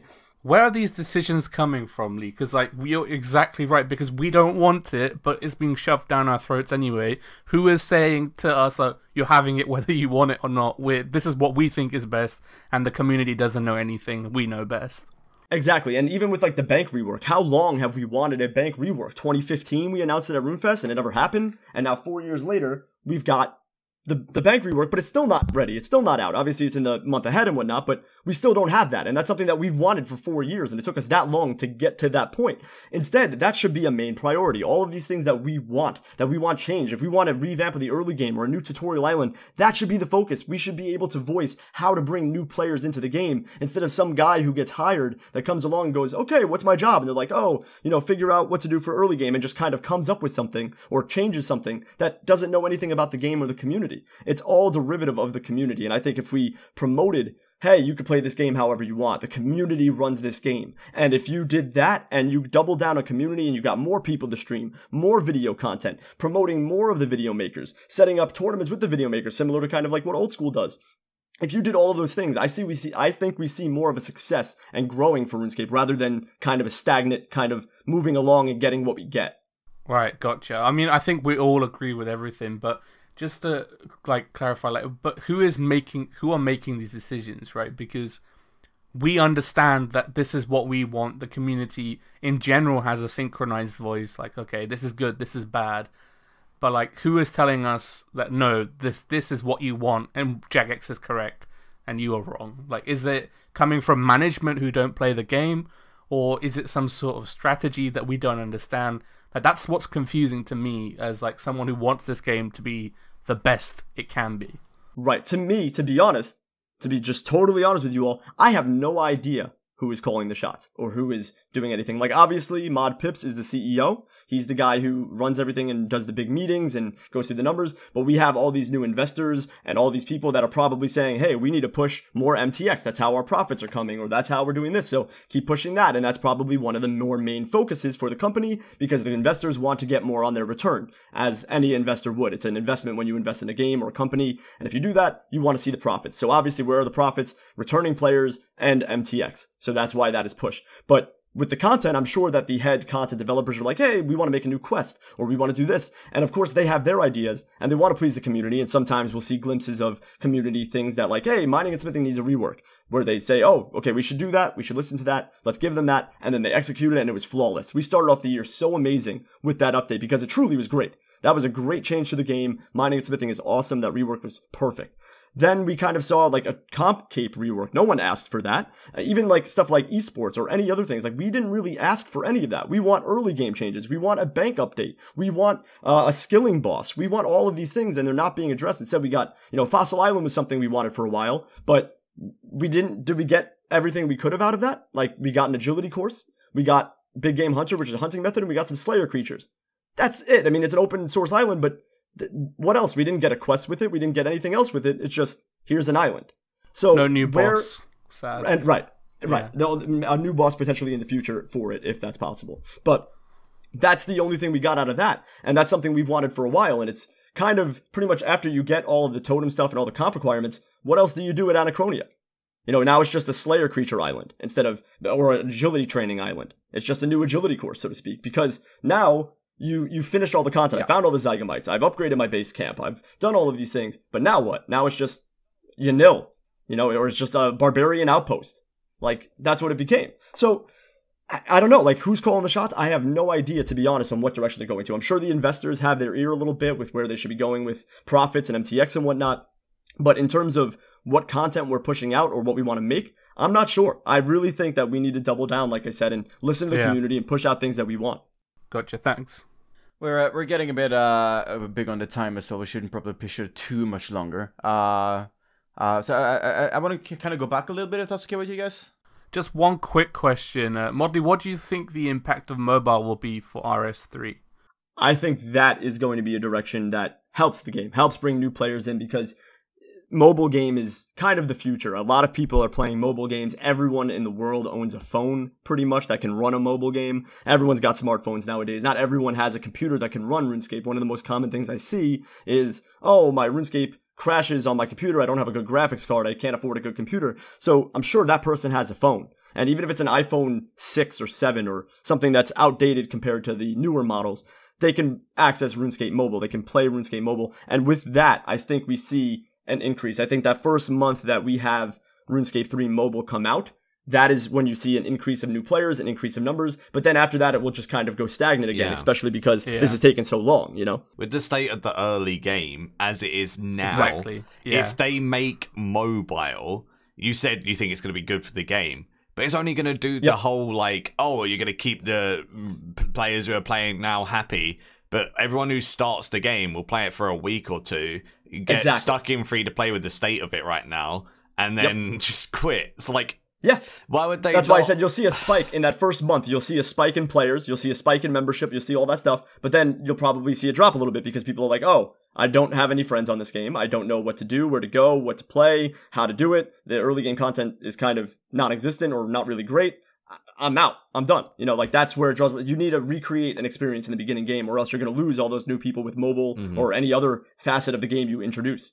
They made lesser abilities and a couple other things, and they're saying, like, oh, that's going to help, you know, people who start the game up and stuff. Sure, like, it's cool because they can use nice abilities and stuff, but what about, like, free to play? Like, they're neglecting the fact that everyone on mobile will be free to play, or maybe they get 7 days free membership or something. As soon as that's ended, they're just gonna not be able to do anything because it's so stupid. They'll visit Catherby and then they'll log in the next day when their membership or free membership runs out, and then they'll be like, oh, I'm in Lumbridge, I can't go to Catherby, I was fishing there, like, what do I do now? Like, and then just stop. You know, like, that's the problem, is that if you don't have an early game structure that's set up to succeed, it's just gonna let everyone fall at the waist. You know, it's just going to let everybody say, hey, I don't really care about this anymore.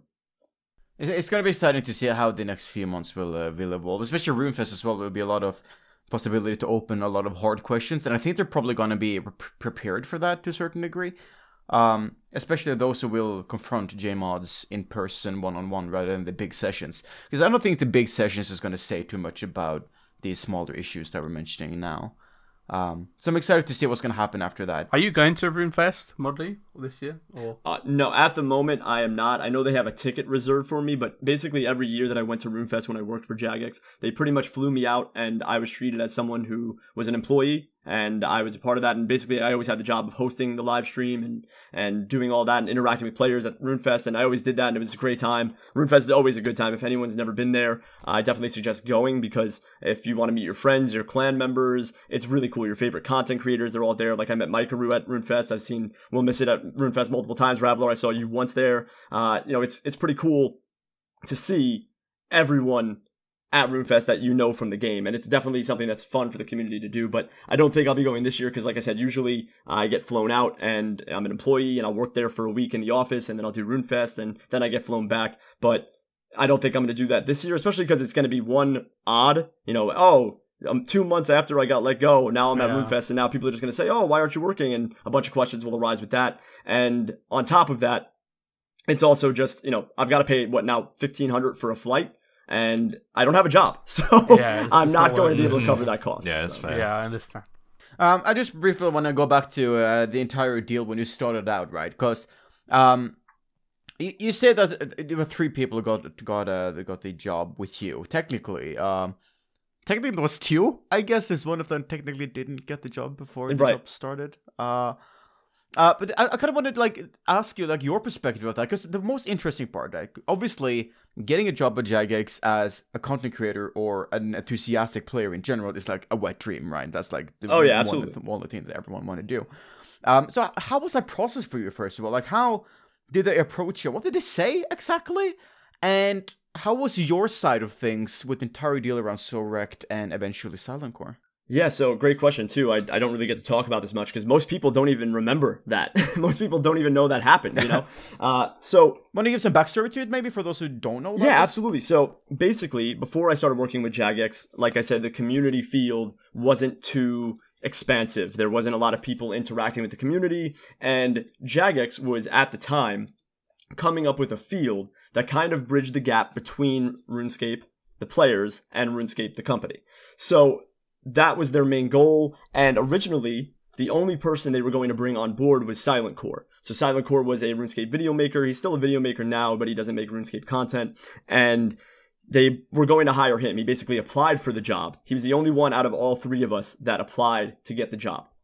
So that was more like the start of it. So that was kind of the start of it, yeah. I didn't know about this field at the time, and I didn't know any of this at all. So he originally was interviewed by Jagex, and they kind of came up with this concept of a YouTube, Twitch community field that he would run. And then eventually they probably would expand on that, I believe, etc.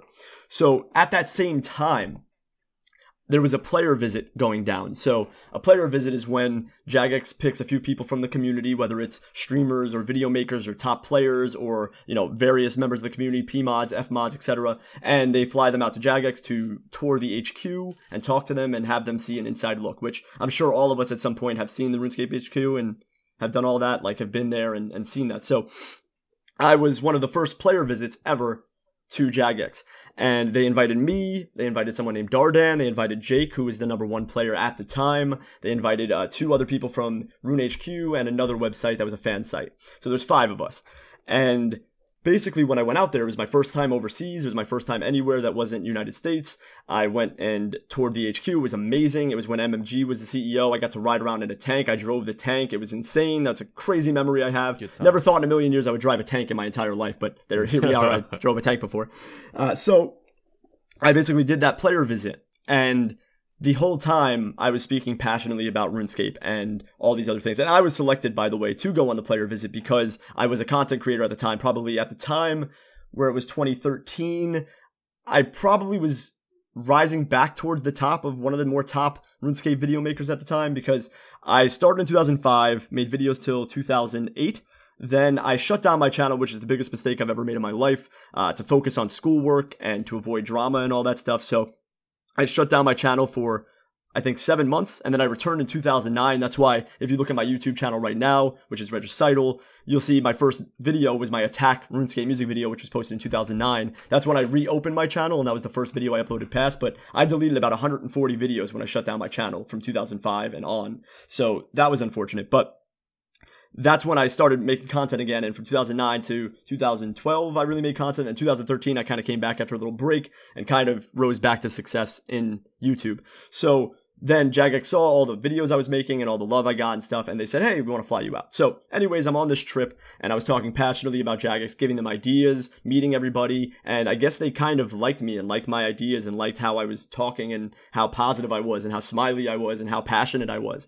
And I'll never forget, this is pretty much how I got my job, which I don't know if I've shared this story to anybody really, but we sat down for a dinner, and it was at this pretty fancy restaurant. It was really nice.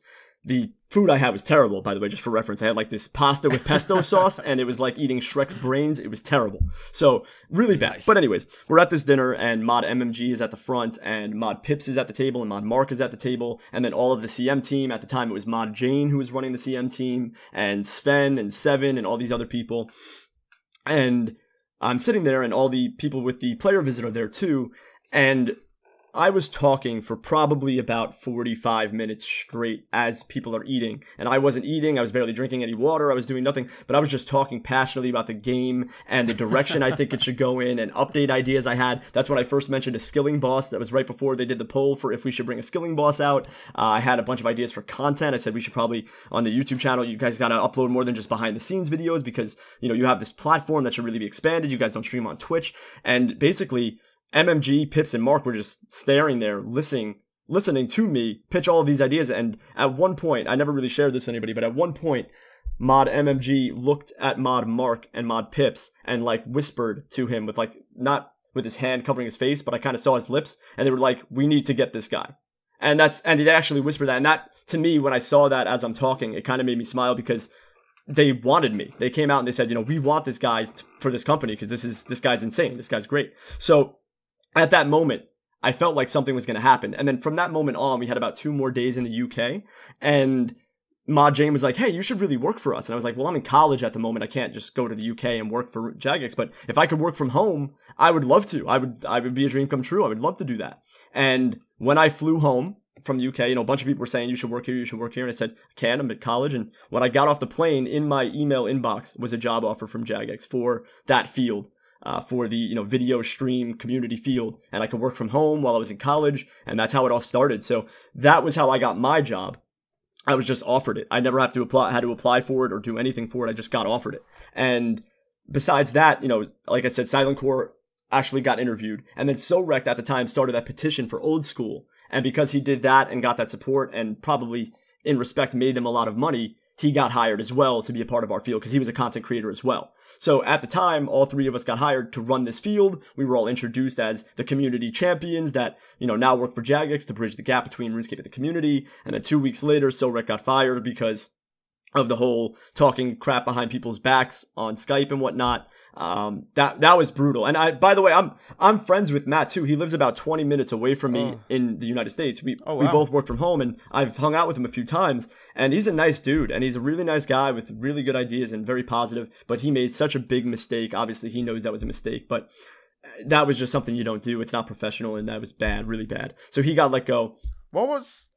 Sorry for cutting you off. What was his defense on that? Because I don't think he ever talked about his side. He didn't have a defense. You can't have a defense when you say stuff like that. I mean, everyone saw the video and heard the messages and stuff, and that's just some really harsh stuff. You can't say stuff like that at all, even to your spouse in, you know, privacy, because somehow someone's probably going to hear that. You can't even mention anything like that. That's just brutal. So he really had no defense to that. It was just like he thought he could trust the person he was talking to, and they backstabbed him by recording the conversation and uploading it. So it was definitely a dick thing to do from that guy's standpoint.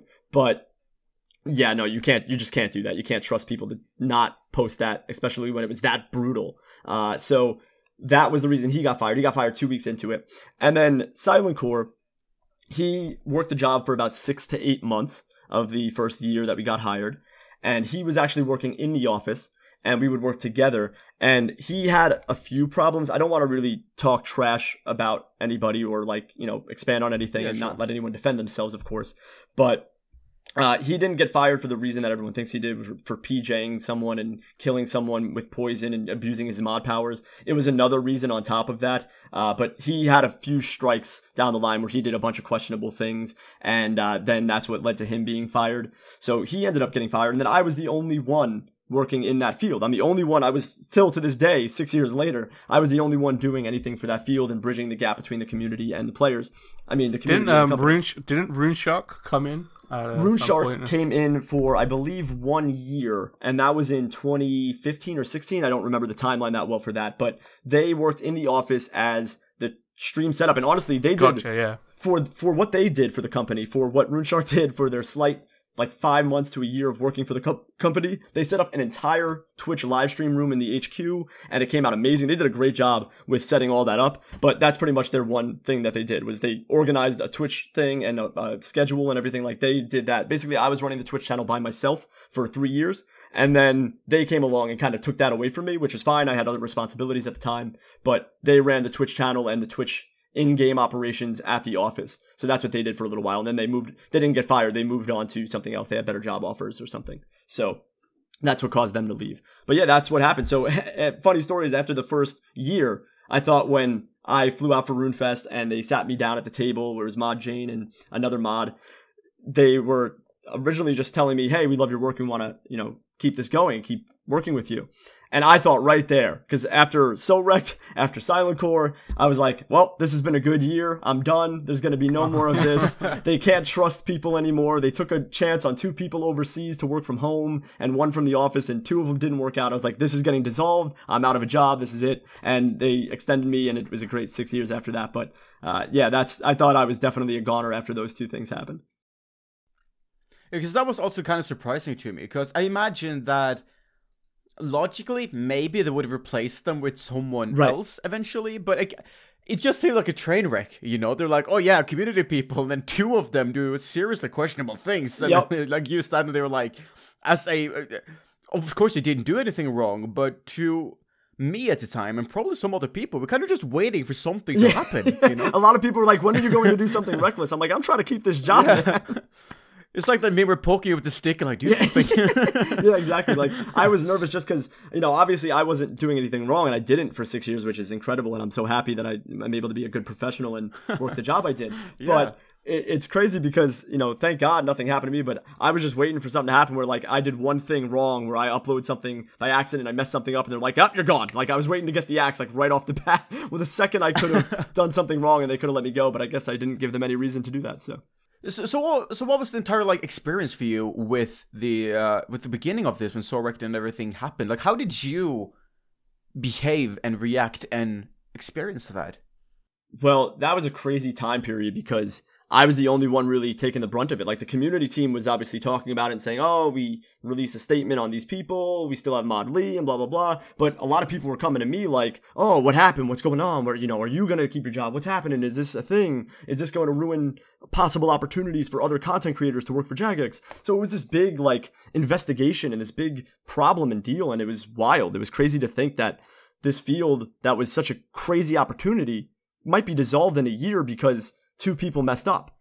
And, I kind of just tried to do the best job that I could do. I had a few set of goals, which I accomplished all of my goals from that year and that previous year and the past year after that I wanted to accomplish for the company, and I wanted to show them positive growth and an increase in numbers and positive community interaction. And I want to show them a turnaround and to give them a reason to, hey, what you did, this field is a great idea, and let me keep going with it. And I kind of just sat there and did my job, and I tried to come up with new ideas and new ways to help the community. And for a while, I was making a streamer program where I would let people stream on the Runescape channel to promote themselves, and I started all these reward programs, and I tried to get a US RuneFest going, and I just came up with these big ideas trying to progress RuneScape in the right direction, because like you all 3, I want to see this game succeed, I want to see the community succeed, and everyone do great. And it was tough because at the time I thought I was going to be out, and I didn't know what was going to happen because these 2 people got fired, and it turned out to be something great, and I was able to accomplish what I wanted to with the company.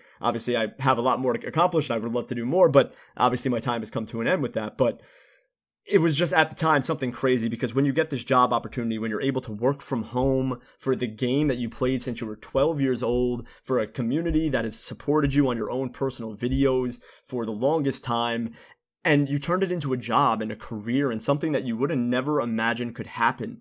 And it was just like, you got swept up off your feet, and it was magical. You had no idea that this was a thing or could even be a thing. Like, if you told 12-year-old me that eventually I was going to work for Jagex from the US and have a community face role, I would have told you you're stupid and crazy. And yeah, amazing. And then I got that opportunity and just ran with it, and it was amazing. So I have one final question from my side regarding everything. So from most people's perspective, you posted on forums occasionally, you did some events, some streaming or whatever. What was your exact duty over those 6 years? Like, what was your exact full-time job? So my title was community manager and video and stream specialist or video marketing executive. So when I originally got hired, my main job that I had to do was to better the YouTube channel, run the YouTube channel, create new content for the channel. And originally, we weren't even supposed to touch the YouTube channel. We were making a separate channel believe it or not, called Runescape Community, just like the Twitch page. And we were supposed to run that. Me, Silent Core, Sobek, we were supposed to make content there, showcase the community, do stuff like top 10 videos like Chris Archie did at some point, and highlight the community on that channel, and not touch the official RuneScape channel. And that was mainly because of Mod Paul M, and he was very controlling of the YouTube channel and didn't think that any quality content was made besides what he made. So he wouldn't let us touch that content anywhere. We couldn't log into the YouTube page. It was his. That YouTube channel was his and no one else's. So that was a big roadblock. And eventually when he got let go, it was opened up to a lot more things. But it was definitely a roadblock where we had to create content on a 0 subscriber channel, a secondary RuneScape account, which I don't think would have ever succeeded, to be honest.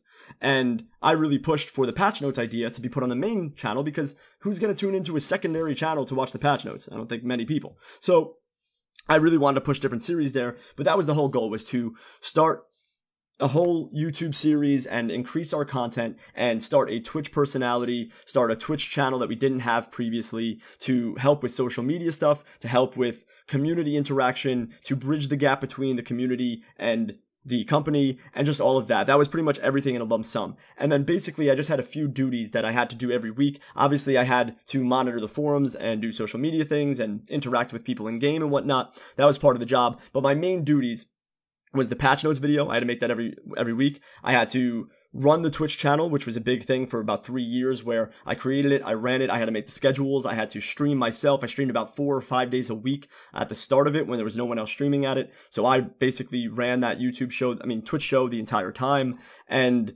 that was the crazy part, is like I had to do all of that by myself. And I know no one knows that I built that Twitch community. Like, we hit 1 million views and we hit 10,000 followers, and that was just me streaming with the help of, some people that were featured on there, and just that was it. It was just me. So, it was cool to grow that from the ground up, being just a single person who was streaming from their bedroom. So that was definitely one of the things I had to do. But in general, for my job, I had a set of duties where I got paid 40 hours a week. That's, just like everyone else, you max out at that. And I usually worked more than that, because with interacting with the community and being in game and listening to people and, compiling all these lists of ideas and suggestions and answering emails and making the patch notes video and monitoring Twitch chats and streaming myself and, doing the high level forum access and forum moderation review, all these things, it all added up. I usually work like 45, 50 hour weeks where I'm always just on the computer, listening to the community, with the community, doing content and having ideas for future stuff. So that's pretty much what my job entitled of. Okay, yeah, that's fair. And that was a full-time job, right? That was like... Yeah, that was a full-time. When I first started, it was like, for the first 5 months, it was part-time while I was in college, but then I said I could just go full-time, and I went full-time immediately, pretty much. And there's people out there that said you did nothing. Oh my god. Yeah, but people don't know, too. That's what I'm scared, is like the forums and stuff like that. They pretty much gave me all of the forum duties in the past 2 months. I had to run forum moderation review, all of the forums I was looking after, HLF, all these other things. I was the only one looking at the forums, so now I don't know what's going to happen with the forums. I don't know what's happening with in-game events, with Sunday streams, with patch notes. Like, all of this stuff is just gone, and that's crazy. It shouldn't go, dude. Like, that's your legacy, man. It's quite hurtful to see, like, if that doesn't continue, like, I understand what you mean. Like, it feels forgotten. It shouldn't be, because it's popular and it serves a purpose. Yeah, I'm surprised. Right. They should definitely, like, at least have that there as a permanent feature from now. Oh, no doubt. Without a doubt. And obviously we're running out of time, but I just want to ask something that I'm interested in myself, to be honest. So, like, what's the next step for you? Are you going to pursue your YouTube channel, your Twitch, or are you looking for another job? Like, what's next for Xmodly and Regicidal, I guess? Yeah, so at the moment, I have no set plan, and I can genuinely say that. So I've only worked one real career job, and I've done it for 6 years right out of college, or in the middle of college, my sophomore year. I worked for Jagex, and this whole time I've been working for Jagex. So I genuinely don't have a plan set in line. I've applied for a single job at the moment for a company that I'd rather not disclose at the moment, but I've applied for one job and I'm waiting to hear back from them. It would be pretty cool. It was the first time I ever had to make a resume or a cover letter or any of these stuff, so that was very interesting to me to do the whole application process for a job, since I've never had to do that. But I have no set plan. I mean, I would love to be a full-time streamer. I would love to make full-time YouTube content, and I'm very passionate about the content I make. I'm someone who prides myself on quality and, you know, humor and fun stuff, and I love making content for people. That's what I genuinely love to do and want to do with my life, is entertain people and make other people's days better and entertain just the masses of people. And I always say this, and I actually use you as a reference all the time, Will, on my streams. You know, all of you in your own right, you know, you've all won Golden Gnomes, which is awesome. Congratulations to all of you, because you all deserve it, absolutely. And it's crazy because all three of you make RuneScape 3 content, and you're all probably, you know, at the top of your game, at the top of the RuneScape 3 YouTube. You know, I don't consider myself at the top of that anymore. You know, I can pull in 2K views on my videos. Great, you know, awesome. But you guys really are the driving forces. You, Ryan, Ken, you know, all of you between Twitch and YouTube, you're all the content creators that are running the ship of RS3 pretty much. So I use you as a reference every time, Will, when they say, hey, you know, why don't you make YouTube content again? And for me, I couldn't make YouTube content about RuneScape 3 and have it be my career. And I'm sure, I don't know how your CPM looks on anything, or if you're partnered with anybody, and I don't want to get into that with everybody because obviously that's personal and no one's business. So I used to be partnered with Curse Network, and I was getting a pretty good CPM on YouTube. And then about 6 months ago, they canceled that, and I'm no longer even partnered on YouTube. I'm making like Google CPM, which is garbage. Everyone knows that. So I've never made YouTube videos for money. I was just kind of a side thing where I got like a side check every 3 months for like $100, and I was like, yay, I'll buy myself a pair of shoes. So I never really did it as a career, and I've never wanted to pursue it as a career. I've always wanted to hit 100,000 subscribers. I just want a YouTube plaque really badly to show my kids in the future. But I always say, yeah, and Will, I mean, you deserve it, man. And that's what I say all the time, is that, you know, Will, you probably make the most high quality RuneScape 3 content out of anybody at the moment, and that's no slight to you guys, but the content that Will makes at the moment, you know, putting in weeks of effort for movies and highly edited stuff, like you guys host series, Maikeru and everything, it's insane. Will, you know, the amount of effort and stuff you put into your video is astronomical, and I don't think you've broken 70k subscribers yet.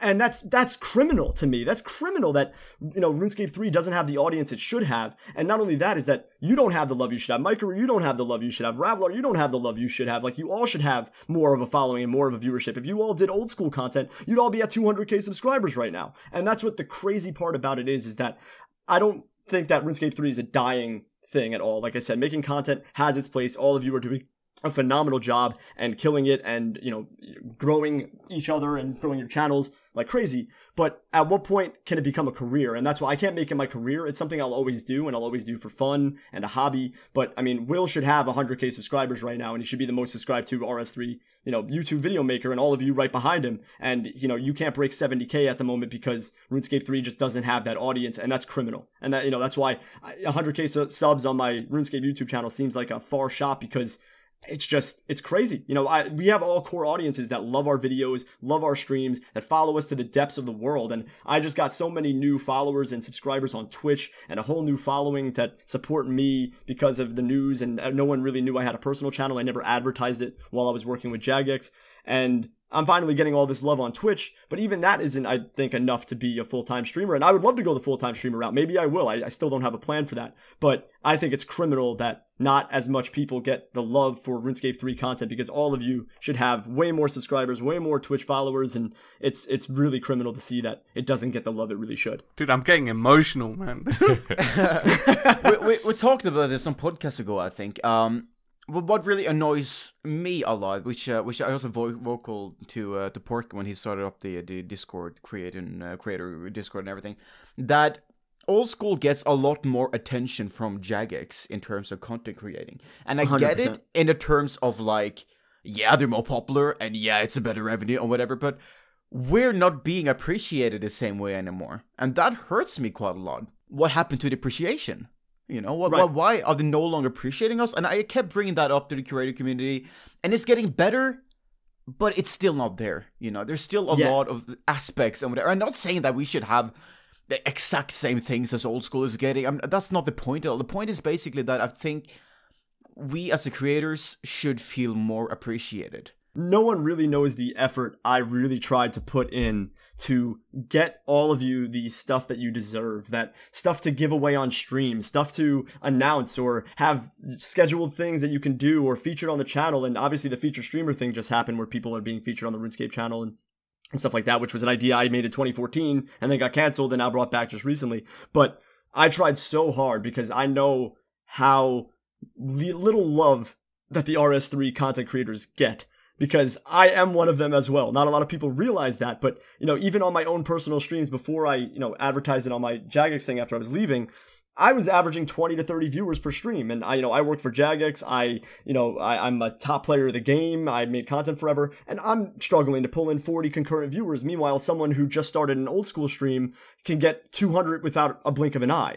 And it's just not being promoted the same way. And I tried so damn hard in my time with Jagex to get the same love reciprocated to RuneScape 3 streamers and YouTube video makers, just because you all deserve it. The effort you all put in, the free publicity you give to RuneScape and trying to grow RuneScape 3 as a community, just that alone deserves the recognition, because in a setting where the early game content isn't being loved and not a lot of new players are coming in, they need you guys the most to push content out and show, hey, the early game's fun, this is great, this is good, this is what we're doing. And they need you more than ever, and they should be giving you all more opportunities. They should be paying you guys to make a video series on your channel doing early game content and showing a kind of guide to how to walk through things. There's just so many things can be done for all of you that aren't being done. And I tried so hard to get things going, partnership programs, reward incentives, all these other things, and they just kind of never happened. And it's upsetting because it really needs to happen. And that's what I said when I think the direction RuneScape should go in is doubling down on the community. And that includes making the RuneScape 3 content creators feel loved and special and promote them better and make them the highlight. Like, watch these guys are our everything. Like, that's what we need. I mean, it's crazy. It really is. Yeah. They've definitely tried harder recently. And another big thing is like your Sunday masses and stuff like that. Like, you'd raid people after, you'd keep people in the Twitch directory, you'd advertise new people, send people to new people, and it was different people, it wasn't always the same people, and it was nice because it would get people going around, and, you know, it helped a lot of people, myself included.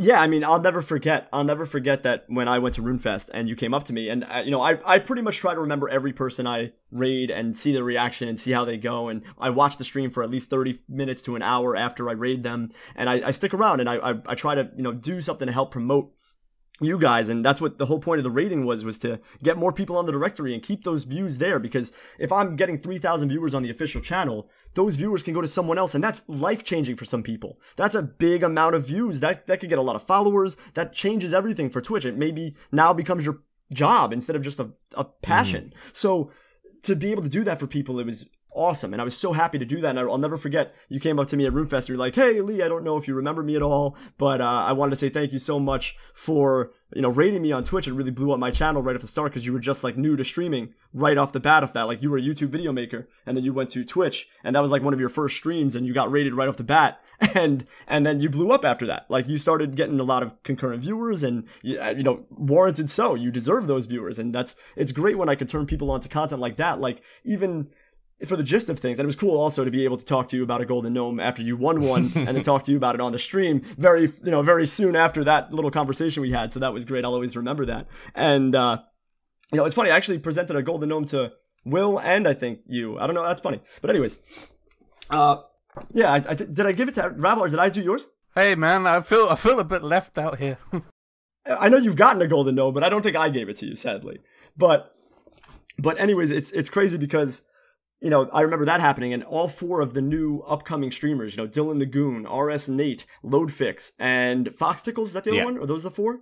Those four, I rated all of them when they were at very low amounts, and now they average, 100 views per stream, and all these people, and they're the upcoming streamers. And, I'm not taking credit for any of them. They all work very hard. They make amazing content. I'm not taking any credit at all. But without that push from the RuneScape channel, would it be the same? Would they be the new streamers? And now who's going to support the new up-and-comers? No one. And that's what scares me, is you guys need more love, and the least I could do is raid you after my Sunday streams, and now that's not happening. So it's crazy. Yeah, and the other thing that helped blow up old school content creation and then continue the hype was Deadman mode. Right. That's why it sounded like a mode, or just getting people together to do something. It could even be getting people together to kill a goddamn boss or something. It gets everyone watching and it gets people engaging, and then people can make YouTube videos of how their experiences are, or like where they're at, or like how it's going, and people can tune into the videos and get updates, or they can tune into the stream at any time and get updates, or look at the official stream whenever they're doing it. And you know, the official stream might be showcasing the top players at the time, and that's what Old School done very well, and that's what blew it up in terms of content creation, and then helped promote the game. There was this prize pool, and people would tune in. It got like 80,000 viewers or something crazy, you know, for the first one, and it got more later on or whatever. Like, it was a huge thing, and if they'd done that for RS3 and it went well, then it could just continue that hype train. If it didn't go well, they don't really lose anything. They've just made one event, and it's probably still going to be a fun event. It may not just blow up as much or whatever, but they never even tried. Yeah, no, exactly. Well, first of all, if they were to go in a direction like that, like, I don't think esports is a good direction to go in. Like, I don't know how you make RuneScape 3 esports or anything like that. People don't care about PvP in general like that. But the thing is, like, you don't need esports to succeed with that. Like you said, skilling competitions, that would be awesome to have. You know, there's a 4-hour period. You get, let's say, a contest where, let's say, all 4 of us are all the featured people, and we stream for 5 hours from a time to time, and we see who gets the most XP, who wins. And it's this giant contest. You watch all 4 at once. It's promoted by RuneScape. It's on the RuneScape channel. You see 4 different split screen modes. We all fly out to, you know, Jagex HQ, and we host this big competition, and it's called the Great RuneScape Skill Off. And there's, you know, it's your 16 favorite RuneScape 3 content creators are skilling to see who can get the most XP, or do the most quests, or kill the most bosses in 1 hour. It's just anything like that. Something like that might go a long way just to build up hype and build up stuff. You don't need like an esport competition like Deadman mode, because that's such a unique thing to Old School, and the PvP is so loved on Old School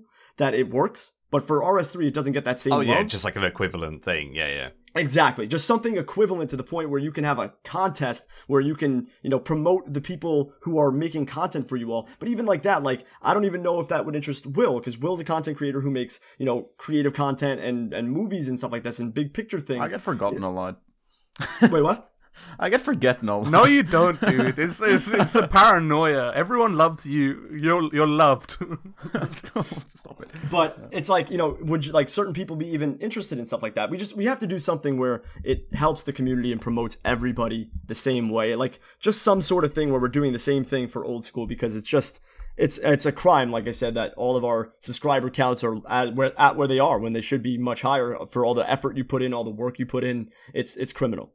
You're such a nice guy, dude. Yeah, I agree. Yeah, man. Can you stop? I feel bad. I think we need to end, because it's been like an hour and 50 minutes or something absolutely crazy. I've enjoyed every We should moment do of a it. part 2 at some point. Yeah. Okay, well, like, things settle down, we get more information. Maybe post RuneFest, that'd be fun. We'll catch up with you like when you're on your next phase. So like once you've figured out what's happening next, then we can see how Mod Lee's doing in a few months' time, and I think everyone would appreciate that as well. I agree, yeah. Yeah, absolutely. I mean, I'm always free and available at the moment, especially this month. I have no job. If anyone's out there hiring anybody, passionate, young, great, I'm here. So a little platform just to promote myself. I think the whole of RS3 can be your reference. So you. Oh, that's what's really funny. One of the best comments I saw. I mean, like I said, the community has been unbelievably supportive of me. I've seen the most growth I've ever seen on Twitch and on YouTube. It's just been unbelievable. So once again, just thank you so much, RuneScape community. All 3 of you all said nice things about my job on Twitter and everything like that. And Will wrote a really nice tweet and stuff. So you're all very supportive, and thank you so much for like having me on and just being a part of the community and driving that. But it's the funniest comment I saw was on Reddit, I believe it was. I don't think it was on Twitter. I got a lot of comments, so I don't remember where it was from. But Reddit, I believe it was from. And someone said, if Mod Lee goes to a job interview, you really don't need any references. You could just put it on Twitter, and we have about 2,000 people vouching for you. Exactly. So I was like, you know what? You're 100% right. I'm so appreciative of that. Like, it's insane that this group of people have followed me to my own personal platform. And like I said, they didn't know these platforms existed because I was professional enough to not advertise it on my Jagex Twitter or during the Jagex streams. I always kept it quiet, and people only knew of my content by knowing me. And then it just exploded after. So it's been a really crazy ride. It's been making me consider being a full-time content creator. But like I said, I don't know how consistent it would be, or if this is just a 1-month bang because of the news, but we'll see. I mean, I don't know what's going to happen, but like I said, I'd be glad to come back on any other time. You know, you're all 3 friends of mine, so I will always be down to talk to you guys. Amazing. Aww. It's been an absolute pleasure having you on, dude. It's been fantastic. Thank you. I don't envy any of you right now because you're gonna have to put together a 2-hour podcast episode of That's a bunch of Maikeru's content. job, dude. We're chilling. Yeah, oh, Maikeru, oh man, you're in for a given. And please make me sound good. I know I had some voice cracks in there. I got some, I need you to tweak some things. Good luck with that. Good luck, Maikeru. Good luck. Alright guys, we're cutting it off here, and we'll see you guys later. Bye, everyone.